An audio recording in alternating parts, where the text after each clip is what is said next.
దిశగా దూసుకెళ్తోంది బంగారం.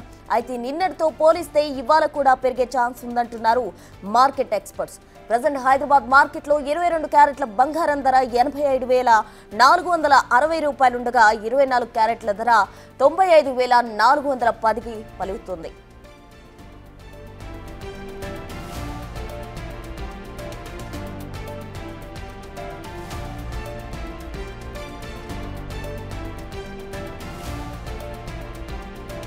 ఇటు అమెరికా మార్కెట్లోనూ సేమ్ సీన్. గోల్డ్ రేట్ పెరగడమే కానీ తగ్గడం లేదు.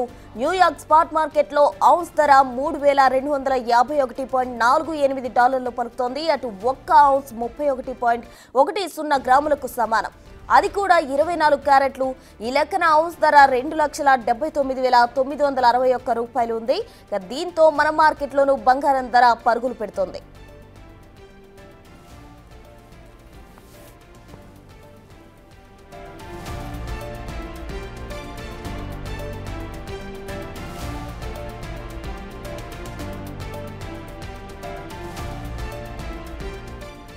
అమెరికా చైనా మధ్య ట్రేడ్ వార్తో పెట్టుబడులు గోల్డ్ వైపు మళ్లాయి. ఇన్వెస్టర్లే కాదు పలు దేశాల సెంట్రల్ బ్యాంకులు సైతం గోల్డ్పై భారీగా ఇన్వెస్ట్ చేస్తున్నాయి. దీనికి తోడు డాలర్ కూడా వీక్ అయింది. ఈ ఎఫెక్ట్ బంగారంపై పడింది. అంతర్జాతీయ మార్కెట్లో గోల్డ్ కొనుగోలు అమ్మకాలు అన్ని డాలర్తోనే జరుగుతుంటాయి. డాలర్ బలహీనపడిన ప్రతిసారి గోల్డ్ రేట్ పెరుగుతూ ఉంటుంది. ఈ ట్రెండ్ ఇలానే కొనసాగితే లక్ష గ్యారంటీ అంటున్నారు మార్కెట్ నిపుణులు.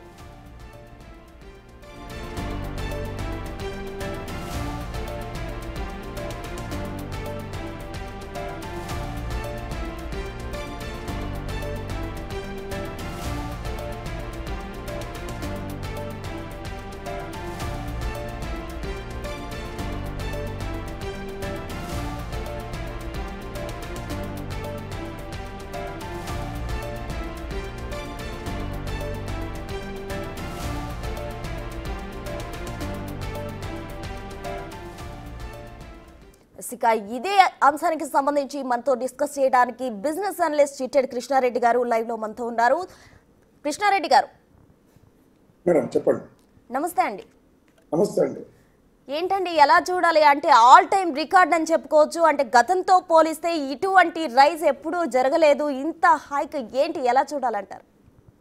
అంటే మనకందరికీ తెలుసండి, బంగారం కేవలం ఒక వినియోగ వస్తువుగానే కాకుండా ఇతను ఒక పెట్టుబడి వస్తువుగా చూడడం చాలా కాలంగా గమనిస్తున్నాం. ఎందుకంటే మనం ఈక్విటీలో పెట్టుబడులు పెట్టినా లేకుంటే బాండ్స్లో పెట్టిన దాంతో సమానంగా రిటర్న్స్ గత కొద్ది కాలంగా మనము బంగారం పైన రావడం చూస్తున్నాం. దాంతో పాటుగా ఇవాళ అంతర్జాతీయంగా ఉన్నటువంటి అనిశ్చిత పరిస్థితులు మనకు గతంలో కూడా తెలుసు. ఇటు శ్రీలంక ఆర్థిక వ్యవస్థ కావచ్చు, బంగ్లాదేశ్ కావచ్చు, రష్యా ఉక్రెయిన్ యుద్ధం కావచ్చు, అటు పాలస్తీనా ఇజ్రాయెల్ సమస్య, ఇరాన్ ఇరాక్ లాంటి సమస్య, అంటే అంతర్జాతీయంగా జియో పాలిటిక్స్ ఉన్నటువంటి సంక్షోభ సమయము, కోవిడ్ తర్వాత ఇవి ఏర్పడటము, ఇవన్నీ సరిపోవన్నట్టుగా ఇవాళ ట్రంప్ టారిఫ్ల మూత మోగించడంతో ఒక్కసారిగా ప్రపంచ దేశాలన్నీ కూడా ఉలిక్కిపడి, అంటే అమెరికా ముందు నుంచి చెప్తున్నప్పటికీ కూడా అది ఆచరణలో సాధ్యం కాదనే భావనలో ప్రపంచ దేశాలు ఉన్నాయి. కానీ ఎప్పుడైతే ట్రంప్ వాటన్నిటిని కూడా పటపంచలు చేస్తూ నిజం చేసి టారిఫ్లు వేయడం, దానికి ప్రతిస్పందనగా అన్ని దేశాలు మళ్ళీ కౌంటర్గా టారిఫ్లను మేము విధిస్తున్నామన్నటువంటి వాదనలతో ప్రపంచ ఆర్థిక వ్యవస్థ కొత్త ఆర్డర్లోకి రావడానికి ఒక ఉంది. ఈ సందర్భంలో అనిశ్చితి అనేది ఏర్పడింది. మరి ప్రత్యామ్నాయంగా మరి ఎక్కడ పెట్టుకోవాలి అనుకున్నప్పుడు ప్రత్యామ్నాయంగా బంగారం వైపే జనాలు ఎక్కువగా మొగ్గు చూపుతున్నారు. అంతర్జాతీయ మార్కెట్లు కూడా దాదాపుగా మొన్న $3,200 ఒక ఔన్స్ కి చేరుకోవడం చూసాము. దీనికి తోడు మనకు యూనియన్ బ్యాంక్ ఆఫ్ సింగపూర్ కావచ్చు, డచెస్ బ్యాంక్ కావచ్చు, ఇలా అనేక సంస్థలు కూడా బంగారం యొక్క ధర రాబోయే రోజుల్లో $3,500 ఒక ఔన్స్ కి పెరుగుతుంది అనేటువంటి ప్రకటన కూడా చేయడం జరిగింది. ఈ కారణాల నేపథ్యంలో కూడా పెట్టుబడిదారులు ఇటు ఒక సేఫ్ హెవెన్ గా, అంటే బంగారానికి మార్కెట్లో ఎప్పటి నుంచో ఇది ఒక సేఫ్ హెవెన్ ఇన్వెస్ట్మెంట్ గా ఆలోచనలు ఉంటాయి కాబట్టి అటువైపుగా వెళ్తున్నారు. చాలా మందికి ఒక సందిగ్ధం ఉంది. మొన్న ఒక 4 రోజుల క్రితం వరుసగా 4 రోజులు బంగారం ధర తగ్గింది కదా, అప్పుడు అందరూ 56,000 60,000 పడిపోతుందని చెప్పినటువంటి విశ్లేషణలు ఒక్కసారిగా ఎందుకు పటాపంచలై మళ్ళీ బంగారం ధర ఎగబెగుతుంది అనే విషయాన్ని పరిశీలించినప్పుడు కూడా ఇక్కడ ముఖ్యంగా 4 విషయాలు చూడాలండి. ఎందుకంటే ఈ వారం రోజుల్లోనే అమెరికా చైనా పైన దాదాపుగా 145% సుంకాలు విధిస్తే ప్రతిస్పందనగా చైనా కూడా దాదాపు 85% మేము కూడా సుంకాలు పెంచుతున్నాం అనేటువంటి ప్రకటన చేయటం. అంటే ఈ రెండు కూడా ప్రపంచ దేశాలలో అగ్రగామి దేశాలు, అమెరికా చైనా ఉన్నటువంటి దేశాలు. కాబట్టి ఎప్పుడైతే ఈ రెండు దేశాలు సుంకాల వార్ నడుస్తుందో, సుంకాల యుద్ధం జరుగుతుందో, ఇన్వెస్టర్లు అందరూ కూడా ప్రత్యామ్నాయంగా ఏం చేయాలనేటువంటి ఆలోచన వచ్చింది. ఎందుకంటే ఇక్కడ ఇవాళ అమెరికాలో మొన్న రిలీజ్ చేసినటువంటి ఇన్ఫ్లేషన్, ద్రవ్యోల్బణం కూడా సిపిఐ ఇన్ఫ్లేషన్ అనేటువంటిది కన్స్యూమర్ ప్రైస్ ఇండెక్స్ లో చాలా తక్కువగా చూపించింది. అంటే చాలా ద్రవ్యోల్బణం అదుపులోకి వచ్చింది. ఎప్పుడైతే ద్రవ్యోల్బణం అదుపులోకి వచ్చిందో వడ్డీ రేట్లు తగ్గించడానికి, వడ్డీ రేట్లు పెంచడానికి ఆస్కారం ఉంటుంది. సో ఆర్థిక వ్యవస్థలో సమూలమైన మార్పులు వస్తున్నప్పుడు సందర్భంలో ఇన్వెస్టర్లు సాధారణంగా బంగారం వైపు చూపిస్తారు. దాంతో కాకుండా అమెరికా బాండ్లు కూడా విపరీతంగా మార్కెట్లో అన్ని దేశాలు అమ్మడం మొదలుపెట్టినాయి. సో ఈ వారం రోజుల్లో ఈ యొక్క కారణాల చేత పెట్టుబడులు అమెరికా ఆర్థిక విధానాల నేపథ్యంలో బంగారం వైపే ఎక్కువగా చూస్తున్నాయి. ఇవాళ మనం బంగారం నిల్వలు విషయంలో కూడా అమెరికాలో అత్యధికంగా ఉన్నాయి. ప్రపంచంలోనే అత్యధిక నిల్వలు ఉన్న దేశం ఏదైనా ఉంది అంటే అది అమెరికా. దాదాపు 8,133 మెట్రిక్ టన్నుల బంగారాన్ని ఉంది. అంటే ఫారెక్స్ రిజర్వ్లో ఒక దేశము తన విదేశీ నిల్వలలో 73% బంగారాన్ని పెట్టుకున్నటువంటి దేశం అమెరికా. ఆ తర్వాత కూడా జర్మనీ 3,351 టన్నులు, ఇటలీ 2,451 టన్నులు, ఫ్రాన్స్ 2,436 టన్నుల బంగారం నిల్వలు ఇవన్నీ కూడా కలిగి ఉన్నాయి. అంటే ఈ అన్ని దేశాలు కూడా తమ విదేశీ మారక నిల్వలో డాలర్ల కన్నా మిగతా విదేశాల కరెన్సీ కన్నా బంగారాన్నే సేఫ్గా పెట్టుకోవడం మనం జరుగుతుంది. అదేవిధంగా ఈ కొన్ని సంవత్సరాల కాలంలో చైనా దాదాపు 2,289 టన్నుల బంగారాన్ని, రష్యా 2,039 మెట్రిక్ టన్నుల బంగారాన్ని నిల్వల కొనుగోలును పెట్టుకోవడం జరిగింది. అంటే ఇవన్నీ కూడా ఏం జరుగుతుంటే అమెరికా డాలర్ పైన ఆధారపడకుండా ప్రత్యామ్నాయంగా బంగారాన్ని పెట్టుకోవాలనేటువంటిది ప్రయత్నం చేస్తుంది.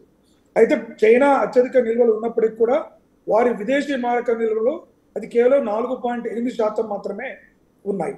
మనం భారతదేశం విషయానికి వస్తే మొత్తం బంగారం దాదాపుగా ఓన్లీ మన విదేశీ మారకం నిల్వల్లో 9.5% నిల్వలు ఉన్నాయి.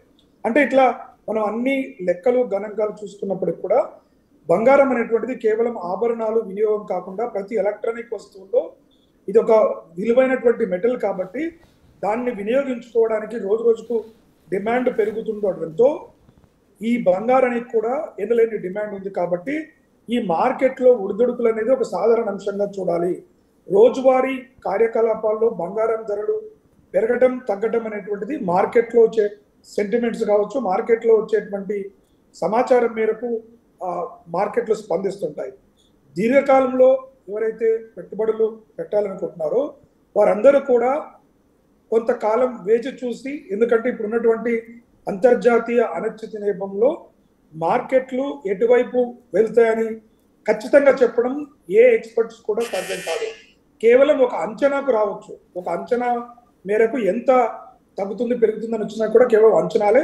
ఆ అంచనాలు కూడా తలకిందులయ్యే అవకాశం ఎందుకుందంటే రోజు రోజుకు డైనమిక్గా ఈ యొక్క మార్పులు అంతర్జాతీయ మార్కెట్లో మార్పులు వేగంగా వస్తున్నటువంటి నేపథ్యంలో ఈ అంచనాలు కూడా కొంత ఇబ్బందులు ఉన్నాయి. కాబట్టి ఎవరైనా మదుపుదారులు ఉంటే బంగారంలో పెట్టుబడులు పెట్టాలనుకునే వాళ్ళు, అవసరాల కోసం కొనుక్కునే వాళ్ళు కొనుగోలు చేసినప్పటికి కూడా భారీగానైతే 50,000 60,000కు ఏ రోజు కూడా నా అంచనా ప్రకారం బంగారం పడిపోదు. దాదాపుగా మనకు 70-80 మార్కెట్ ఎప్పుడు కూడా ఒక పీక్ స్థాయికి వెళ్ళి తర్వాత కరెక్షన్కి వచ్చి అదొక 80,000-90,000 మధ్యలో ఉండి పీక్ 1,00,000 కూడా దాటొచ్చు. 1,00,000 మార్కు మనకు భారతదేశం రూపాయలలో 1,00,000 మార్కు దాటడం కోసం అన్ని ఒక మ్యాజిక్ ఫిగర్ లాగా చూస్తున్నాము. అది కూడా రాబోయే రోజుల్లో మార్కెట్ పరిస్థితులను బట్టి ఏ విధంగా మళ్ళీ అమెరికా తన యొక్క ఈ టారిఫ్ల విధానంలో ఏమైనా రివ్యూ చేస్తుందా, అక్కడ ఉన్నటువంటి ఆర్థిక విధానంలో ఫెడ్ రిజర్వ్ లాంటి చర్యలు చేపడుతుంది, ఇలాంటి అంశాలన్నిటినీ మార్కెట్ కూడా ఒక అవగాహనకు వచ్చిన తర్వాత మళ్ళీ గోల్డ్ ప్రైసెస్లో కరెక్షన్ ఉంటుంది. కాబట్టి ఒక 15-20% వేరియేషన్ అనేది రాబోయే ఇంకో 1-2 నెలల కాలంలో హెచ్చు తగ్గులు అనేటువంటిది గోల్డ్ మార్కెట్లో ఉండే అవకాశం అయితే చాలా స్పష్టంగా కనబడుతుంది. ఎస్ కృష్ణారెడ్డి గారు, అయితే మొత్తంగా అయితే మీరు ఇన్వెస్టర్లకు ఇప్పుడు ఇన్వెస్ట్ చేయకపోవడమే మంచిదంటారా? అంటే ఆచితూచి ఇన్వెస్టర్లు ఎవరైతే స్పెక్యులేషన్ కోసం అంటే కేవలం మార్కెట్లో వచ్చే ఒడిదుడుకులను ఆధారంగా చేసుకునే లాభాలు గడించాలి అనుకునే వాళ్ళకి ఇది కూడా ఒక మంచి సమయమే. కానీ ఎవరైతే బంగారాన్ని పెట్టుబడుల రూపంలో ముఖ్యంగా ఈ ఎలక్ట్రానిక్ ట్రేడెడ్ ఫండ్లో ఈటీఎఫ్ల రూపంలో పెట్టుబడులు పెట్టాలనుకుంటున్నటువంటి వాళ్ళకి, ఎందుకంటే ఆభరణాలలో పెట్టుబడులు పెడితే అవి తరుగు డిప్రిసియేషన్ మీద ఆభరణాలకు చాలా వేస్ట్ పోతుంది. కాబట్టి ఎవరైతే నిజంగా పెట్టుబడి పెట్టాలి ఈటీఎఫ్లలో వాటిలలో ఉన్నవారు కొంచెం వేచి చూడడం మంచిదనేటువంటి ఆలోచన. ఎందుకంటే ఇప్పుడు అంతర్జాతీయంగా ఏ దేశాలు ఏ రకాలైన చర్యలు తీసుకోబోతున్నాయి, అవి ఏ దేశాలపై ఎంత ప్రభావం పడుతున్నాయి. ఇవాళ టారిఫ్లు అమెరికా చైనా మీద వేస్తే చైనాకు అమెరికాకే కాదు మిగతా అన్ని దేశాలు కూడా వాటి ప్రభావం ఉంటుంది. ఎందుకంటే గ్లోబల్ విలేజ్ అనే కాన్సెప్ట్లో ప్రపంచ దేశాలన్నీ కూడా ఈ అన్ని రకాల వ్యాపార సంబంధాలు వాణిజ్య సంబంధాలు బలంగా ఉన్నటువంటి నేపథ్యంలో ఈ టారిఫ్ల వారు ఖచ్చితంగా మార్కెట్ల పైన స్టాక్ మార్కెట్లు కూడా ఇవాళ భారత్ స్టాక్ మార్కెట్లు కావచ్చు అంతర్జాతీయ కృష్ణారెడ్డి గారు అంటే ₹1,00,000 వరకు వెళ్తుందంటూ కూడా నిపుణులు అంటున్న పరిస్థితి అయితే డాలర్ ప్రభావం ఎక్కువగా ఉందనే చెప్పుకోవచ్చా? డాలర్ ప్రభావం ఖచ్చితంగా ఉంటుందండి. ఎందుకంటే ఇప్పుడు మనం అమెరికా ఎన్ని అగ్రెసివ్ విధానాలు తీసుకున్నా ఈ డాలర్ అనేటువంటిది ప్రపంచ దేశాల్లో మూలకు చొచ్చుకొని పోయింది. అన్ని దేశాలు కూడా భారీగా డాలర్ రూపంలో రుణాలు కావచ్చు, డాలర్ రూపంలో విదేశీ మారక నిల్వలు, చైనాకు కూడా మిగతా దేశాల విషయం గల ప్రపంచంలో నెంబర్ 2గా ఉన్నటువంటి చైనాకు కూడా వారి విదేశీ మారక నిల్వలు అత్యధికంగా ఉన్నాయి డాలర్ రిజర్వ్స్. కాబట్టి డాలర్ ఇప్పటికిప్పుడుగా డాలర్ వాల్యూ ఇవాళ కొంత క్షీణత కనిపిస్తున్నప్పుడు కొంత ఇన్వెస్టర్లు ప్యానిక్ అయి బంగారం వైపు వస్తున్నప్పటికి కూడా డాలర్ యొక్క పెత్తనాన్ని తగ్గించాలంటే అంత సులువుగా అంత తక్కువ సమయంలో చేయడానికి ఆస్కారం లేదు. గత కొన్ని సంవత్సరాలుగా ప్రయత్నాలు రష్యా కావచ్చు, చైనా కావచ్చు, బ్రిక్స్ దేశాలు కావచ్చు చేస్తూనే ఉన్నాయి. రాబోయే రోజుల్లో కూడా ఆ ప్రయత్నాలు చేస్తూనే ఉంటాయి. కాబట్టి ఇన్వెస్టర్లు ఖచ్చితంగా కొంత ఆచిచూచి ఈ సందర్భాల్లో పెట్టాలి. ₹1,00,000 మ్యాజిక్ నేను అదేనాను. ఖచ్చితంగా ఏదో ఒక సందర్భంలో మార్కెట్లో వచ్చే సెంటిమెంట్లను బట్టి అతి స్వల్ప కాలంలోనే ₹1,00,000కు చేరుకున్నా మళ్ళీ కరెక్షన్లోకి రావడానికి ఆస్కారం ఉంది. ఎందుకంటే దాదాపుగా మనకి 4-5 నెలల కాలంలో బంగారం యొక్క వృద్ధి రేటు ఏదైతే ప్రైస్ అప్రిసియేషన్ ఉందో 25-30% పెరుగుదల మనము గమనిస్తున్నాం. ఇదంతా ఒక హైప్ ఒక్కసారిగా బంగారం వైపు పెట్టుబడిదారులు పెరిగినటువంటి కాబట్టి ఇంత స్థాయిలో మార్కెట్ నిలదొక్కుకోవడానికి అవకాశం. కృష్ణారెడ్డి గారు అంటే ఏ స్థాయిలో పెరిగిందో అదే స్థాయిలో దిగొచ్చే అవకాశం ఏమైనా ఉందంటారా ఫ్యూచర్లో? అలా సాధ్యం ఉండదండి. అలా మార్కెట్ ఎప్పుడు కూడా పెరిగినంత స్థాయిలో దిగడం అనేది, ఎందుకంటే ఇప్పుడు అంతర్జాతీయంగా కేవలం ఈ యొక్క టారిఫ్ల వారితో అనిశ్చితి ఏర్పడడంతో కొంత మార్కెట్లో స్తబ్దత ఉండడం వల్ల ఒక సేఫ్ హెవెనెస్ట్ గా ఇన్వెస్ట్మెంట్ గా గోల్డ్ చూడడం ద్వారా కొంత ప్రయత్నం జరుగుతున్నప్పటికీ సాధారణంగా గోల్డ్ అది ఇందాక చెప్తున్నాను 1970 నుంచి మనము గోల్డ్ యొక్క ధరలు తీసుకున్నప్పటికీ కన్సిస్టెంట్ గా ఒక 10% రిటర్న్స్ అనేటువంటిది బంగారం పైన కనబడుతున్నాయి. కాబట్టి ఈ కరెక్షన్ 30% దిగువకు ఎట్టి పరిస్థితుల్లో ఆ స్థాయికి మళ్ళీ రాదు.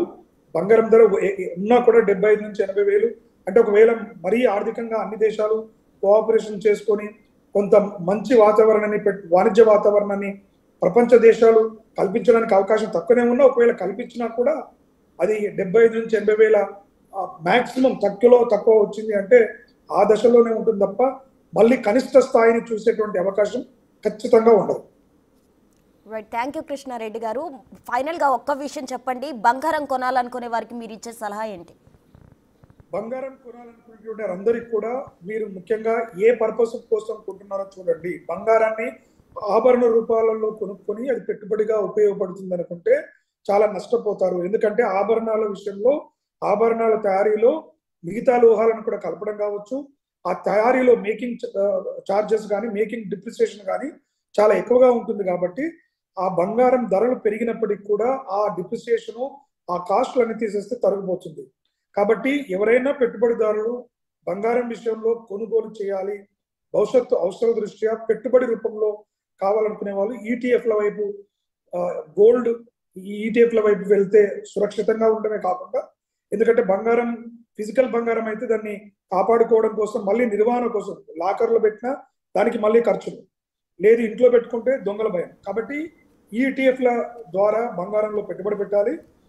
లేదు మాకు 2 రకాలుగా ఆభరణాలుగా పెట్టుబడిగా మనకు మల్టీపర్పస్ గా కావాలనుకున్నప్పుడు తక్కువగా తరగతి చెందిన అంటే ఎక్కువ డిజైనింగ్ వాటిని కాకుండా తక్కువ డిజైనింగ్ ఉన్నటువంటి వాటిని తీసుకొని పెట్టుకున్నట్లయితే ఇది కష్టకాలంలో లిక్విడిటీగా అంటే ఎప్పుడైతే ఆర్థిక అవసరాలు ఉన్న నేపథ్యంలో కొనుగోలు చేయడానికి ఉంటుంది. బంగారం కొనడానికి మాత్రం ఈ సమయం కొంత అనిశ్చితతో కూడుకున్నది కాబట్టి ప్రైస్ వేరియేషన్ అనేది కొంచెం ఒడిదొడుకులు ఉన్నటువంటి నేపథ్యంలో కొంచెం ఆచితూచి మార్కెట్లో ఉన్నటువంటి 85,000 90,000 మధ్యలో ఉన్నప్పుడు కూడా ఒకవేళ లేదు మేము ఖచ్చితంగా కొనాలనుకుంటున్న వారు 5 నుంచి 10,000 ఎక్కువ తక్కువ మార్కెట్లో దృష్టిలో పెట్టుకుని కొనుగోలు చేసుకున్నప్పుడు పెద్దగా నష్టాలు ఉండవు, పెద్దగా లాభాలు కూడా ఏదో గణనీయంగా ఈ సంవత్సర కాలంలో 30% పెరిగింది కదా, రాబోయే రోజుల్లో కూడా ఇంకా మరింత ఇంకో 1,50,000 అవుతుంది, 1,30,000 అవుతుందేమో ఒక సంవత్సరం హోల్డ్ చేస్తున్నంత సీరియస్ గా గోల్డ్ యొక్క పరిస్థితి కూడా ఉండదు. కాబట్టి ఆ యొక్క ట్రాప్ లో పడకుండా కొంత చూసుకొని పెట్టుకున్నట్లయితే ఆశించిన మేరకు కాకపోయినా ఒక స్థిరమైనటువంటి లాభాలను పొందడానికి ఆస్కారం. Okay, thank you Krishna Reddy.